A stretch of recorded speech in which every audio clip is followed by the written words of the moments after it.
안녕하세요. 장트뉴튼병원 소화기내과 전정현입니다. 지난 시간엔 조직학적인 소견에 따라서 여러 가지 다양한 위험에 대해서 말씀을 드렸는데요. 이번에도 위험이긴 하지만 제가 조금 결이 다른 위험에 대해서 말씀드리고자 해요.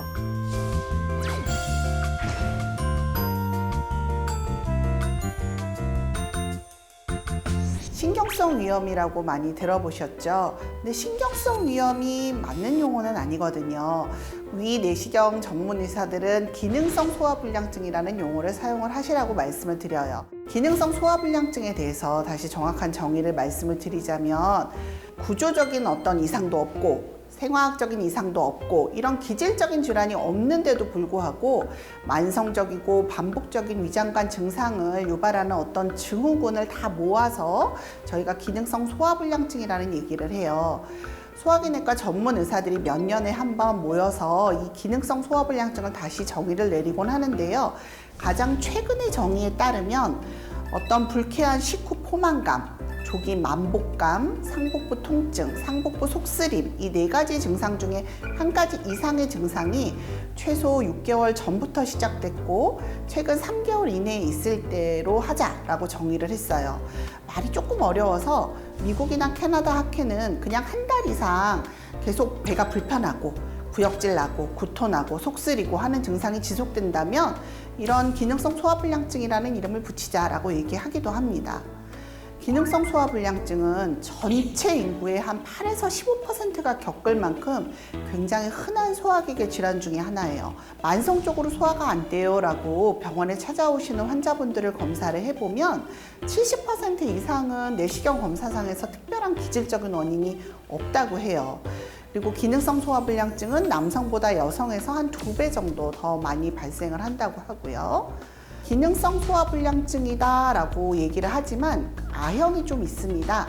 크게 두 가지로 나누는데요.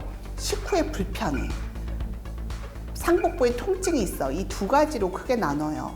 식후 불편증이 있으면 주 3일 이상 있을 때 저희가 정의를 하고 음식을 조금만 먹어도 금방 팽만감이 들고 식후에 음식이 위에 그대로 남아있는 것 같은 조기 포만감을 느낄 때 우리가 식후 불편 증후군이라는 말을 하고요. 일주일에 한 번 이상이라도 갑자기 여기가 통증이 너무 있어요. 타는 것 같고 화끈거리는 속쓰림도 있어요. 이런 경우에는 상복부 통증 증후군 이런 이름을 붙여요. 이 두 가지가 근데 섞여서 혼재되는 혼합형이 훨씬 더 많다고 해요.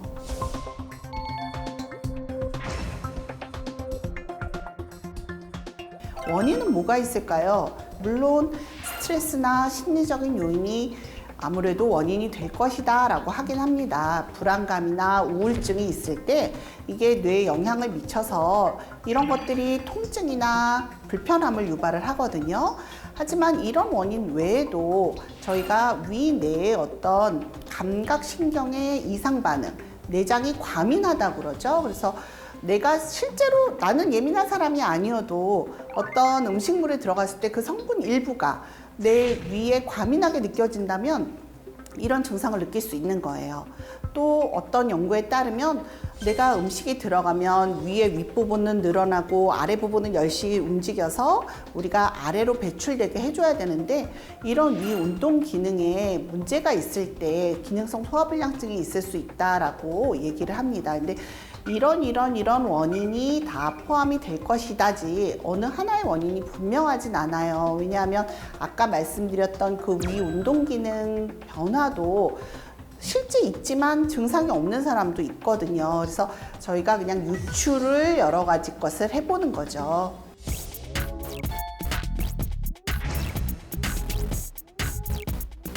기능성 소화불량증 진단의 절대 원칙은 다른 질병을 배제를 하는 겁니다. 나는 이런 병이 다 없어. 하지만 불편해. 하는 진단을 하는 거죠. 그래서 위 내시경, 대장 내시경 같은 위장관 검사에서 이상이 없는지를 봐야 되겠고요. 또 간 기능에 이상이 있거나 빈혈이 있거나 갑상선 기능 검사 등 여러 가지 다른 혈액 검사에 이상이 있을 때도 저희가 위의 운동 기능에 영향을 미치기 때문에 혈액 검사해야 되겠고요. 담낭에 문제가 있어서 담석이 있거나 담낭 용종이 있어서 어떤 위 운동에 영향을 줄 수도 있거든요. 그래서 복부 초음파 검사나 영상 검사로 다른 부분에 문제가 없는지도 봐야 되겠죠. 또 많은 분들이 간과하실 수 있는데 우리가 흔히 건강에 좋지 않고 먹는 어떤 다른 건강 보조 식품들이나 아니면 어떤 내가 질병에 진단받고 먹는 약들이 의외로 많이 위장장애를 일으켜요. 그래서 내가 기능성 소화불량증을 진단하기 전에 불편감이 계속 있다면 의사 선생님들한테 내가 어떤 약을 먹고 있는지를 한번 상담을 꼭 해보셔야 되겠습니다. 그래서 이런 모든 검사 결과에 이상이 없으면 저희는 기능성 위장장애가 있습니다 라고 진단을 합니다.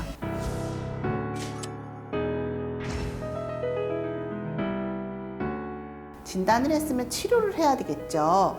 근데 아까 원인이 조금 불분명하다라고 얘기를 드렸기 때문에 이 치료도 굉장히 다양하게 저희가 시도를 하고 있어요.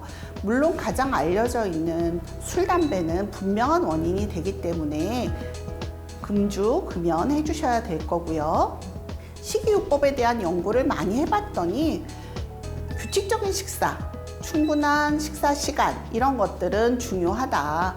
급히 먹거나 너무 과식하거나 하는 것은 기능성 소화불량증을 일으킨다라고 하고 있고요. 음식의 종류는 사실 환자마다 굉장히 다양하게 나타나기 때문에 개인마다 맞는 음식이 다 다를 수 있어서 어떤 특정 음식은 안 좋고 특정 음식은 좋다라고 얘기 드리진 않아요. 운동요법에 대한 건 분명한 연구 결과가 있어요. 규칙적인 운동만으로 기능성 소화불량증 환자분들을 다 모아놔서 검사를 해봤더니 증상의 30%는 호전이 되더라라는 연구 결과가 있기 때문에 운동요법 추천드리고요. 이런 생활습관 조절을 다 먼저 하시고서 그 다음에 불편하면 의사들과 상의해서 약물요법을 하게 되죠. 증상에 따라서 위산 분비를 줄여주는 억제제를 드신다거나 위장 운동을 촉진시켜주는 약을 드신다거나 아니면 헬리코박터 균이 있는 경우 그 제균 치료를 하는 게 또 일부 도움이 되기도 하거든요. 그런 치료를 하시기도 합니다. 증상이 심하거나 어떤 다른 약제에 크게 도움이 안 되는 경우는 항불안제, 항우울제를 쓰기도 해요. 주변 스트레스 관리 물론 중요해요. 그리고 정말 필요하다면 소화기 내과와 정신과가 같이 환자분들을 치료하는 협진 진료도 합니다.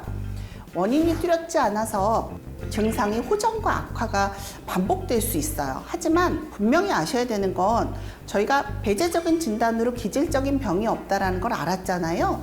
기질적인 병은 없어요. 불편은 하시지만 이게 암이 된다거나 다른 큰 질환으로 발전하진 않아요.